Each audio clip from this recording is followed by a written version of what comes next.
We've recently released videos on the top 5 ETFs and the top 5 index funds that you can invest in on Vanguard UK platform. So this introduces a question, which of these types of funds are best? There are similar types of funds in both the ETF and index fund category. So which of these are the best to hold and why? Should you invest in only ETFs? Should you invest in index funds? Or should you have a combination of both? In this video, we're going to make a direct comparison of some of the similar ETFs and index funds that are available on Vanguard UK platform. We're also going to discuss some of the general differences between the ETFs and index funds. Make sure to stick around to the end of the video to find out which type of fund comes out on top and why.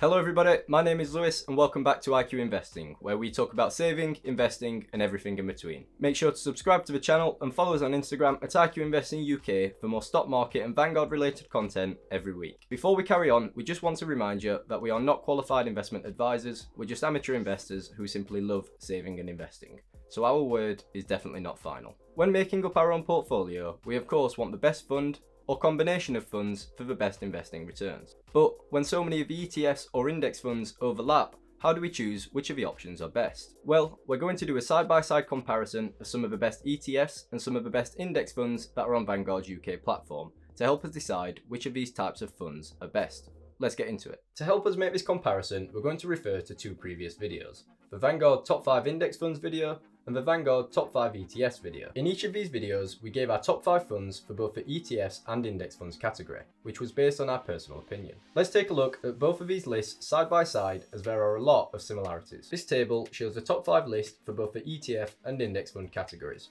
Without going through all the names, you can see that there are a lot of similarities. Both lists include a UK fund, an emerging markets fund, a developed world fund, a US fund, and finally a global fund. So, as you can see, the options you have when it comes to choosing an ETF or index fund with Vanguard are pretty similar.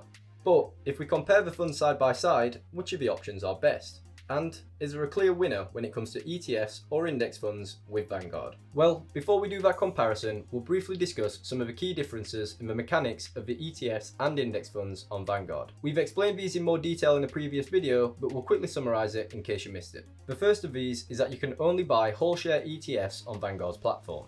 You cannot buy fractional shares. So if you want to invest £100 in a Vanguard ETF that has a value of £80, you will get one share and £20 cash left over. This is not the case of Vanguard index funds, as all of the money that you invest goes into the fund. Just bear in mind that if you invest in Vanguard ETFs with other platforms such as Trading 212, you can buy fractional shares. Second difference is that Vanguard ETFs pay out dividends as cash into your account, but Vanguard index funds automatically reinvest those dividends. Admittedly, these two differences are pretty minor, but they should still be considered. In our opinion, this gives index funds an early lead, as having more of your money invested and automatically reinvesting your dividends will provide better results. Let's get into the side-by-side comparisons. First up, in our battle for the best funds, we have the UK category. For the ETF option, we have a combination of the FTSE 100 ETF, the UKE, and the FTSE 250 ETF, the MID. For the index fund option, we have the FTSE UK All Share Index Unit Trust. The ETFs hold a combined total of 356 stocks, have an average ongoing charge of 0.095% and an average dividend yield of 2.98%. The index fund holds 601 stocks, has an ongoing charge of 0.06% and a dividend yield of 3.37%. So, at face value, the index fund holds more stocks and has a lower ongoing charge. It's not looking good for the ETFs. But let's take a look at the funds in some more detail before we pick a winner. By holding both the FTSE 100 and the FTSE 250 ETF, you are essentially tracking the FTSE 350 index, which is the UK's 350 largest companies. The UK index fund, however, holds all of the stocks that are listed on London Stock Exchange that pass screening for size and liquidity. This means that you're also going to get access to small cap stocks with the index fund, instead of just large and mid cap stocks with the ETF. With this extra diversification and the much lower ongoing cost, there can only be one winner. In our opinion, the best UK fund that is available on Vanguard is the FTSE UK All Share Index Unit Trust. Next up, we're going to look at the emerging markets category.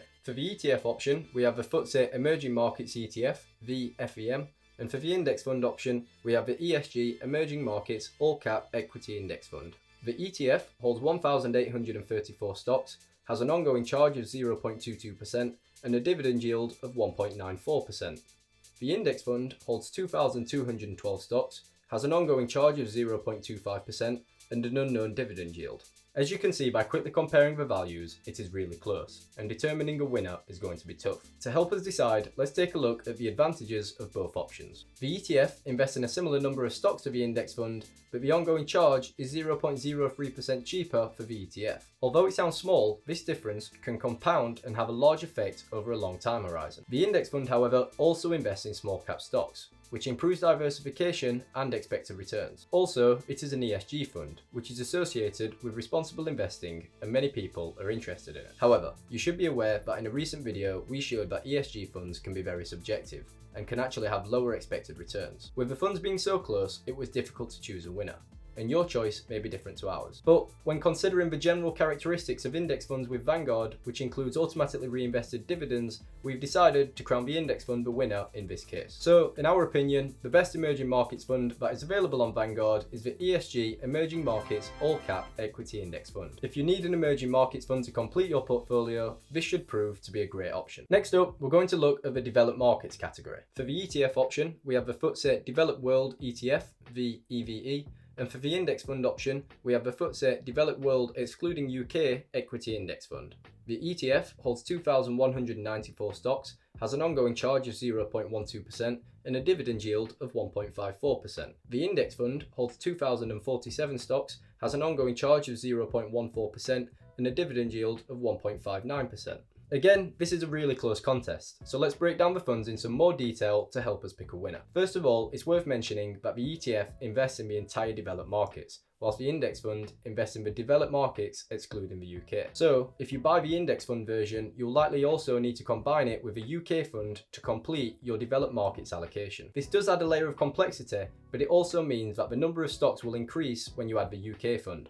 Also, the ongoing charge should go down as UK funds are pretty cheap. Other than this, the funds really don't differ that much at all. So again, because of the general characteristics of Vanguard index funds, we're going to crown the index fund the winner. Please bear in mind that if you want a simple, all-in-one solution for your developed markets allocation, the ETF will be better for you. But if you're happy to combine a UK fund with a FTSE Developed Markets Excluding UK Equity Index Fund and rebalance every now and then, we think this is the best option for you. Next up is the US fund category, which truly has two great representatives. The ETF option is the S&P 500 ETF, the USA, and the index fund option is the US Equity Index Fund. The ETF holds 505 stocks, has an ongoing charge of 0.07% and a dividend yield of 1.36%.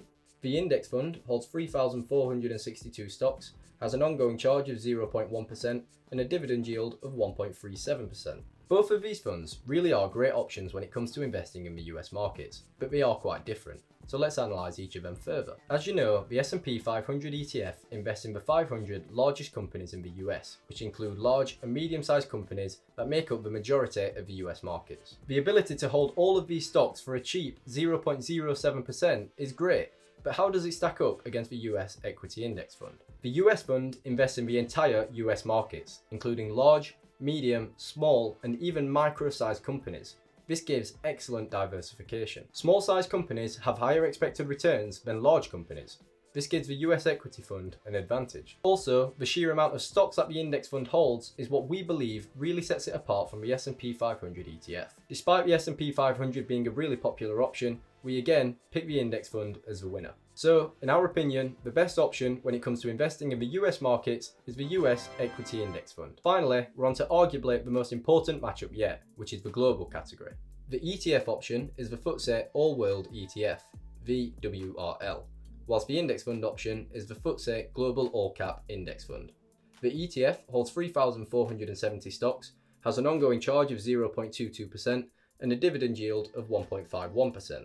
The index fund holds 6,880 stocks, has an ongoing charge of 0.23% and a dividend yield of 1.59%.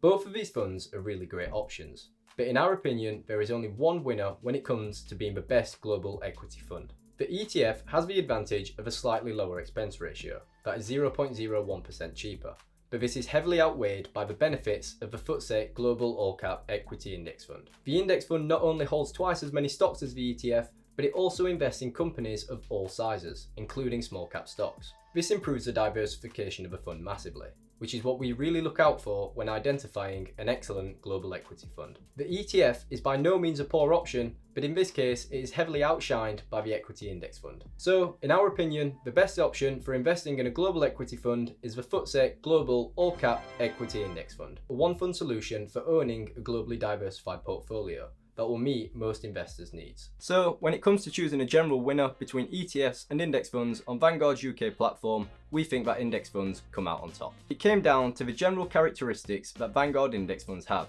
as well as some of the holdings that are held within each of the funds. In the 5 comparisons that we made between the similar types of funds, the index fund won on all 5 occasions. Of course, this is based on our personal opinion, but I hope you understand the thought process that went into our decisions. If you disagree with any of the choices that we made, we'd love to hear your thoughts in the comments below. Please make sure to subscribe to the channel and follow us on Instagram at iQinvesting UK for more stock market and Vanguard related content just like this every week. If you found the video useful, please smash that like button and share it with a friend so that they can see this comparison for themselves. As always, thanks for watching.